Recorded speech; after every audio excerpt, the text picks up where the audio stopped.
नमस्कार दोस्तों, स्वागत है आपका हमारे YouTube चैनल पर।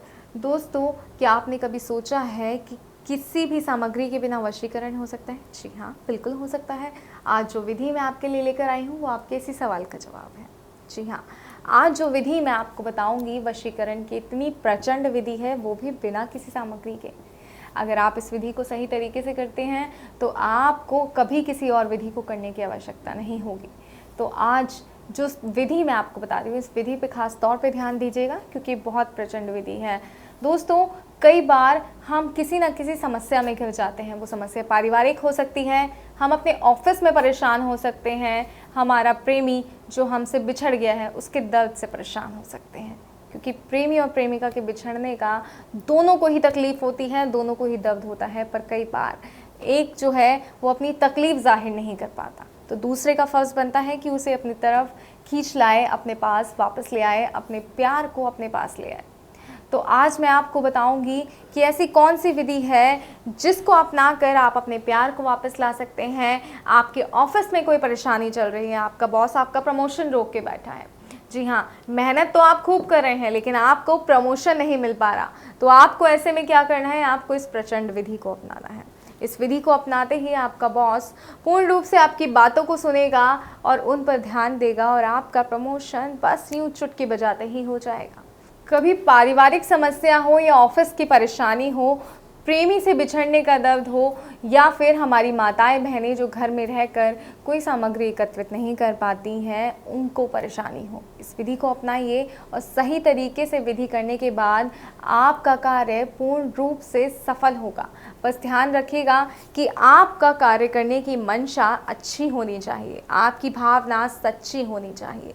अगर आपकी मंशा अच्छी है, आपकी भावना सच्ची है, तो आपके कार्य को सिद्ध करने से कोई भी नहीं रोक सकता।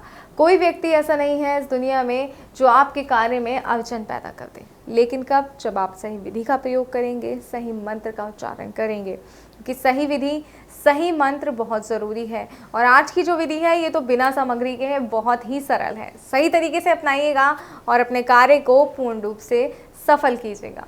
तो आइए अब मैं आपको बताती हूँ कि इस विधि में आपको करना क्या है। आपको ध्यान रखना है कि आप अपने रोज़मर्रा के काम करके जब समाप्त करेंगी, आप रोज़मर्रा के अपने कार्य समाप्त करेंगी, उसके बाद रात्रि में जब आप सोने जाएंगी, उससे पहले, ठीक उससे पहले ही आपको ये विधि करनी है। आपको अपने पैरों को साफ तरीके से धोना है, बिल्कुल भी मिट्टी ना हो, ध्यान रखिएगा, ज़रा से भी मिट्टी ना हो, पूर्ण रूप से आपके पैर साफ हो। साफ तरीके से आप अपने पैरों को धोइए और उसके ऊपर अपने प्रेमी का, अपनी प्रेमी का, अपनी पत्नी का, अपने पति का, या जिसे आप वश में करना चाहते हैं, आपके ऑफिस का बॉस है तो उसका भी आप उस पर नाम लिखिए अपने पैर पे। ध्यान रखिएगा, जिसे वश में करना है उसका नाम आपको अपने पैर पे लिखना है। उसका नाम जब आप अपने पैर पे लिखेंगी, उसके बाद आपको वॉशरूम जाना है। जी हाँ, उसके बाद आप जब टॉयलेट जाएंगी तो टॉयलेट करते वक्त आपको एक मंत्र का उच्चारण करना है 11 बार, और उसके बाद आपको मंत्र का उच्चारण करना है और ऐसा आपको 51 बार करना है। ध्यान रखिएगा, 51 बार आपको करना है और ये विधि भी आपको लगातार 11 दिन करनी है। 11 दिन इस विधि को पूर्ण कीजिएगा, 51 बार रोज़ रात्रि के समय आपको अपना कार्य संपूर्ण करके, पैर को साफ करके नाम लिखना है जिसे आप वश में करना चाहते हैं। उसके बाद 51 बार जाप करना है वॉशरूम जाते वक्त। इस बात का खास तौर पे ध्यान रखिएगा और बस 11 दिन के अंदर ही वो व्यक्ति आपकी बात सुनने लगेगा, पूर्ण रूप से आपकी कहे को सच मानेगा। अगर आप ऐसा चाहते हैं, ऐसा हो, तो इस विधि को सही तरीके से अपनाइएगा और वो मंत्र जिसकी मैं आपसे बात कर रही हूँ कि मंत्र बहुत ही सिद्ध है, बहुत ही प्रचंड मंत्र है। ये जो मंत्र है दोस्तों, ये आपको हमारे गुरुजी से फ़ोन करके प्राप्त करना होगा, क्योंकि जो दोस्तों मंत्र है वो मंत्र बहुत ही सिद्ध मंत्र है। वो सबकी राशि के हिसाब से, सबके ग्रह के हिसाब से अलग होता है। अब मैं आपको एक मंत्र बता दूं जिसका आपको जाप करना है, लेकिन वो मंत्र आपकी राशि और आपके ग्रह के हिसाब से सटीक ना हो, सही ना हो, तो वो आपके लिए कार्य नहीं करेगा।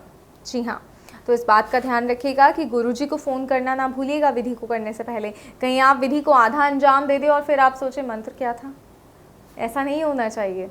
तो इसलिए सबसे पहले आपको गुरुजी को फ़ोन करना है, गुरुजी से अपनी राशि और ग्रह के हिसाब से सिद्ध मंत्र लेना है, उनसे बात करनी है और उसके बाद ही आपको इस विधि को अंजाम देना है।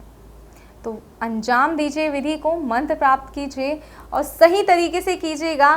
फिर कोई भी ऐसा नहीं है जो आपको ये विधि संपन्न करने से रोके। कोई भी कार्य आपका, कैसा भी कार्य हो, वो इस विधि से संपूर्ण हो जाएगा। बस समय थोड़ा सा लगेगा, 11 दिन का समय आपका ज़रूर लगेगा, लेकिन उसके बाद आपके जीवन में खुशियाँ इस तरह आ जाएंगी जैसे आपने बंद दरवाजे की कुंडी खोली और सारी खुशियाँ बस दरवाजे के भीतर ही खड़ी थी और दरवाज़ा खोलते ही आपके घर में प्रवेश कर गई। तो आपको सही मंशा से इस विधि का प्रयोग करना है, सही मन से इस विधि का प्रयोग करना है। सच्चे दिल से कीजिएगा, ये कार्य सिद्ध ज़रूर होगा। और ध्यान रखिएगा, मंत्र आपको गुरुजी से प्राप्त करना है। नंबर लगातार आपको आपके टीवी स्क्रीन पे दिखाया जा रहा है, स्क्रीन पे दिखाया जा रहा है ना। ध्यान रखिएगा, मंत्र आपको गुरुजी से प्राप्त करना है और नंबर लगातार आपको आपके स्क्रीन पे दिखाया जा रहा है। और भी कोई समस्या है जिसका समाधान करके आप थक गए हैं, लेकिन समस्या हल नहीं हो रही है, परेशानी जो है वो ख़त्म होने का नाम नहीं ले रही है, तो आपको क्या करना है, आपको सिर्फ और सिर्फ स्क्रीन पे दिए गए नंबर पर गुरुजी को फ़ोन करना है। दोस्तों, ऐसी कोई भी समस्या नहीं है संसार की जिसका समाधान गुरुजी के पास ना हो। जी हाँ, गुरुजी के पास हर समस्या का समाधान है, हर परेशानी का हल है, बस एक फ़ोन कॉल की दूरी पर है वो आपसे। तो अपनी परेशानियों को और मत बढ़ाइए, अपनी समस्या को और बढ़ने मत दीजिए, अपने आप को और तकलीफ़ों से मत जकड़िए। स्क्रीन पे दिए गए नंबर पर गुरुजी को फ़ोन कीजिए, उनसे बात कीजिए और अपनी समस्या का हल लीजिए। मुझे दीजिए इजाज़त। जय माता दी।